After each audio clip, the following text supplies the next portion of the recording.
I've had to push through that a lot and make my own confidence and find my own ways of feeling great about myself. What's your carnal theory?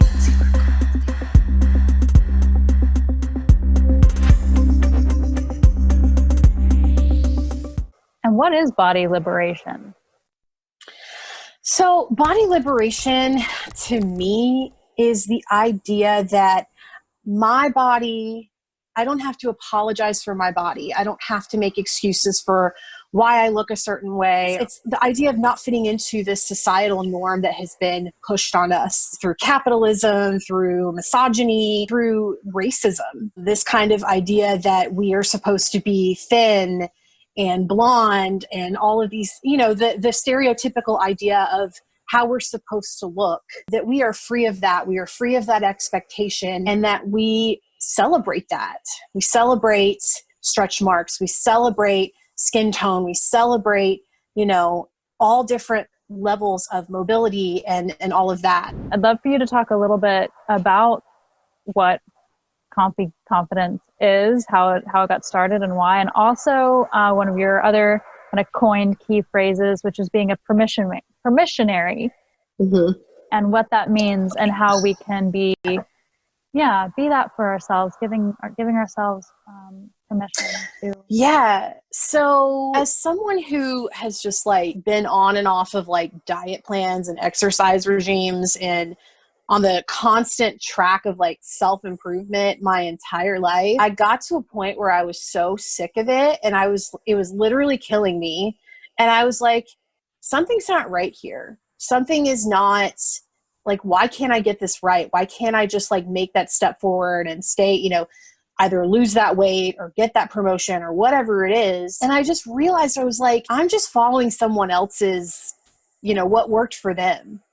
And the problem with that is that we're all so different, and it's really important that we understand that body trust is our birthright. I learned that through this wonderful network called Be Nourished. That's their thing, is they say body trust is our birthright.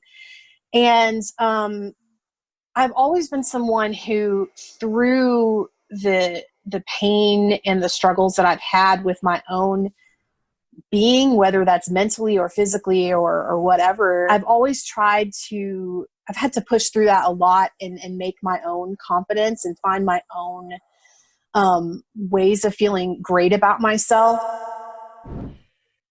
How do you know what your body is asking of you? How do you know what your cervix is asking of you?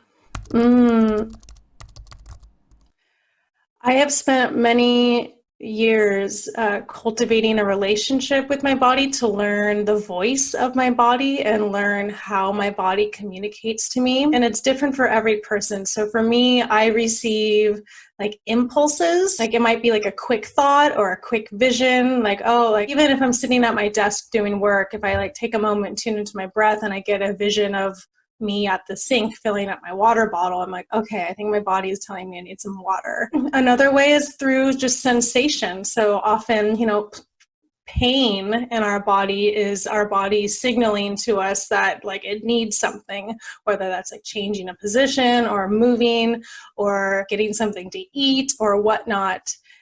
These messages and the way our body signals to us is unique to each of us, and there is a general theme. So pain or pleasure or just sensation in the body. So we must be embodied to feel the sensation.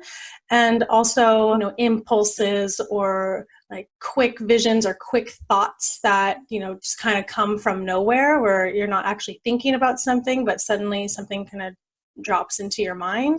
That's how I have known my body to communicate to me. And when I'm connected to my cervix and my cervix communicates to me, that comes from this deep, it's an inner knowing that is ineffable, meaning you can't really describe it. It's just I feel it in my heart and my inner torso, oh, I know I need to do this. It's something is pulling me towards it, because the cervix through the vagus nerve is connected to the heart. There's a direct nerve pathway. So when I'm connected to my cervix and I feel a divine inspiration from my heart space, I'm okay, this is a real guidance. And I have found that anytime I have followed through with that, like it's been wonderful, or things have unfolded in a really beautiful way, or it's like turned out better than I could have imagined. So I invite everybody who's listening and watching to begin to hold in their awareness that their body is always communicating to them. And when we begin to open up to this communication, our own style of translation occurs. And as you practice this more and more, the dialogue becomes more easily. So I have been doing this now for like 4 or 5 years. And so the dialogue is a little more easy, seamless. But at the beginning, like, I mean, it would take my body to tell me I had to get up and go to the bathroom, like pee or something, like for 3 hours. And suddenly I'm like, shoot, oh my gosh, I really have to go. But now I know that I feel like I have to go to the bathroom. I'm like, okay, I'm just going to get up and go. And I just listen to that. So that's a very, like a very basic example. But yeah, I just invite people to begin to notice what their body is telling them and to follow through with that immediately upon receiving that communication, and then just notice what happens in their life. How, in what ways has the patriarchy like taken our claim over our bodies? Yes, that is such a good question. I believe wholeheartedly that the patriarchy has tried to convince people with a biofemale body, however, pretty much everyone as well, that our bodies are for them. And as listeners of your show probably already think, that's not true. Our bodies are for us. And the last thing that the patriarchy wants is for us to reclaim our bodies as people with a biofemale reproductive system, because then we will realize that we don't need them anymore, that we don't need the patriarchy to function, that we're perfectly capable of functioning on our own. And in fact, I would say that the patriarchy has been detrimental to our society, but that might be going a bit far. So the patriarchy has really taught us to be afraid of our bodies, and they're keeping a hold on us, or they're trying to keep a hold on us by keeping us locked in this fear of our bodies and our sexuality. And I have come to realize that the only way to escape this prison of fear is to unlearn what the patriarchy has told us and to learn the real truth about our bodies. By saying your body is a temple, it is, because it's something that you have control over, right? It's not something that someone says, well, your body is a temple and it's supposed to be for you until you get married. No, even when you are married, this is still your body. And, you can still give consent or not give consent to your partner if you choose to, because it is your temple. And that's something that I believe in. Even when I get married, if I don't want to have sex, that's my choice. Just because I'm married doesn't mean I have to have sex or have to do something that I don't want to do. And so that's all. I think when I use that phrase, that's what I mean is, by realizing that this is your body. And we talk about consent. So it's like, if you don't want anyone touching down there, just know they don't have to. Carnal Theory is produced by My Sex Bio.